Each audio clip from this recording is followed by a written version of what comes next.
Você acha que existem casos em que se busca mais concorrência e a gente alcança menos concorrência? Vou te contar um caso para você pensar sobre essa pergunta comigo. Essa história não é só sobre a falência da iRobot, que é o nome da empresa, é sobre quando uma política concorrencial pode ter errado num diagnóstico e, consequentemente, ter piorado o resultado do ambiente de mercado.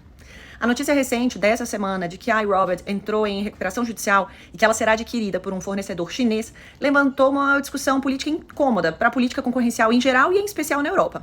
Em 2023 e 2024, a Comissão Europeia barrou a aquisição da iRobot pela Amazon, com o argumento de que a cooperação permitiria o fechamento de mercado, de que a Amazon poderia privilegiar os produtos da iRobot na sua plataforma e prejudicar os concorrentes. É o que a gente chama, as preocupações que a gente chama, portanto, com a chamada concorrência vertical. A lógica dessa vedação a essa operação era, portanto, preservar a concorrência nesse mercado. Mas 2 anos depois, o resultado concreto parece ser outro. A iRobot não sobreviveu de forma independente e o mercado acabou mais concentrado, com uma integração vertical, portanto, ainda mais profunda. Então, onde que está a falha estrutural? Esse caso ele expõe, talvez, aí um problema clássico do controle de concentrações, o que a gente chama aqui no Brasil de atos de concentração econômica, ou então chamado controle de estruturas, o que a gente tem como um controle das estruturas de mercado, que é basicamente a dificuldade de lidar com mercados reais de mercado, de inovação, com sobrevivência empresarial. A decisão da Comissão Europeia partiu de teorias de dano prospectivas, possivelmente sem considerar de modo relevante esse peso da concorrência global, especialmente, portanto, de fabricantes chineses de menor custo que eram concorrentes com a iRobot.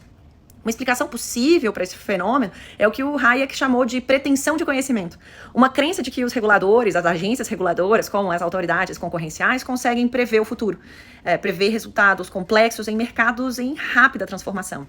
E nem sempre a gente efetivamente sabe o que vai acontecer no mercado. Então, esse caso, a iRobot, ele funciona como um alerta importante, especialmente no momento em que essas diretrizes do controle de fusões, ao redor do mundo, estão mudando. E aqui no Brasil a gente também tem tido esse debate sobre uma necessidade de modificação, de atualização dos critérios de notificação de atos de concentração. Então, se você é advogado, estudante ou profissional e quer se aprofundar em direito concorrencial, em fusões e aquisições, em impactos disso, intervenção regulatória no mercado, me segue aqui para acompanhar meus conteúdos diários, sempre organizados, críticos e conectados com a prática.